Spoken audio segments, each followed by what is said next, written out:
بسم اللہ الرحمن الرحیم الحمد للہ وکفا وسلام علی عبادہ الذین اصطفیٰ اما بعد۔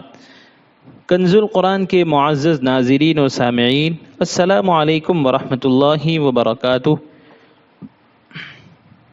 تازہ مقدار حفظ کو پختہ کرنے کی ماسٹر کی، یعنی دیر دو ماہی جانچ اور معائنہ، اس کی قسط اول کو آپ حضرات کی خدمت میں پیش کیا۔ آج کچھ باتیں باقی رہ گئی تھی، قسط ثانی کر کے آج کچھ باتوں کو آپ حضرات کی خدمت میں بطور مذاکرہ پیش کرنے جا رہے ہیں۔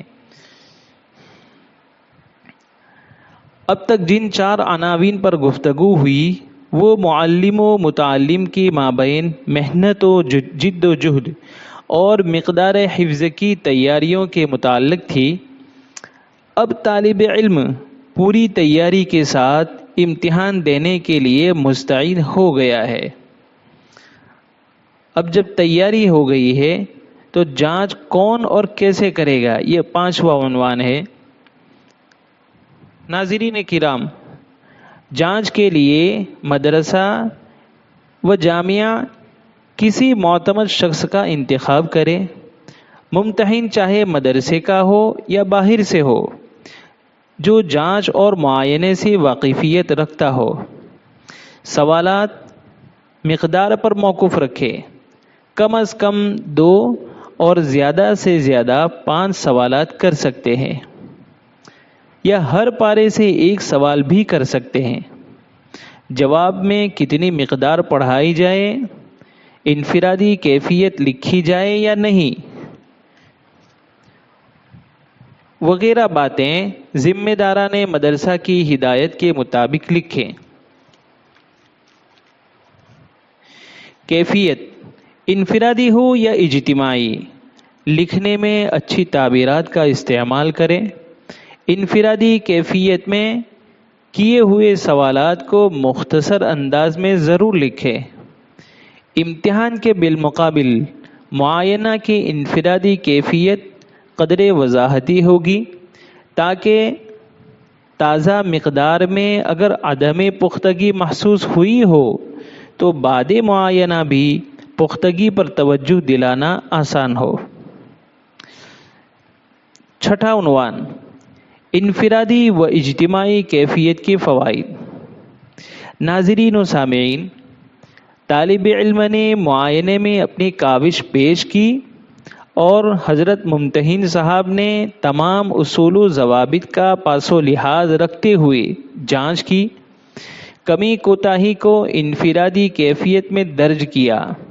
یوں سلسلہ وار مرحلہ پورا ہوا۔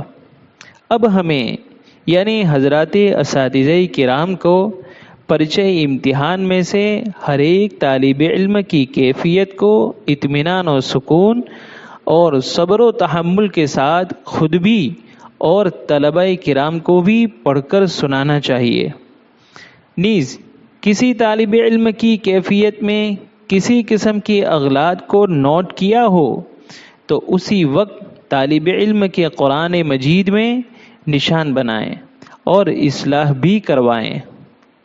ایک قابل توجہ بات یہ ہے کہ جانچ اور معائنہ یہ تو 1.5 ماہی تازہ مقدار کو پختہ کرانے کے لیے ایک داخلی و ضمنی امتحان تھا۔ ہو سکتا ہے غلطیاں آئی ہوگی اور ممتحن نے درج بھی کی ہوگی، اصلاح کروانے کی کوشش کریں، تنبیہ سے حتی الامکان گریز کریں۔ معائنہ ہو یا 6 ماہی یا سالانہ امتحان ہو، خراب کیفیت پر کبھی بھی طالب علم کو تنبیہ نہیں کرنی چاہیے، اس سے طالب علم کا حوصلہ پست ہوتا ہے۔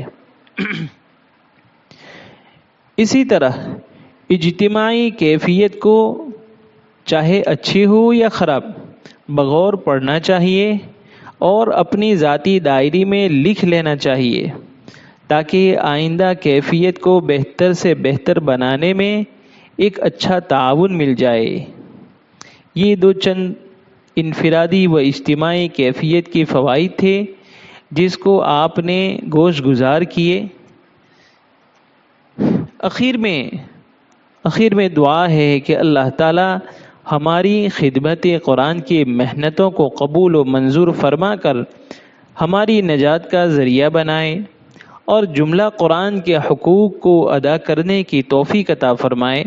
آمین۔ والسلام علیکم ورحمۃ اللہ وبرکاتہ۔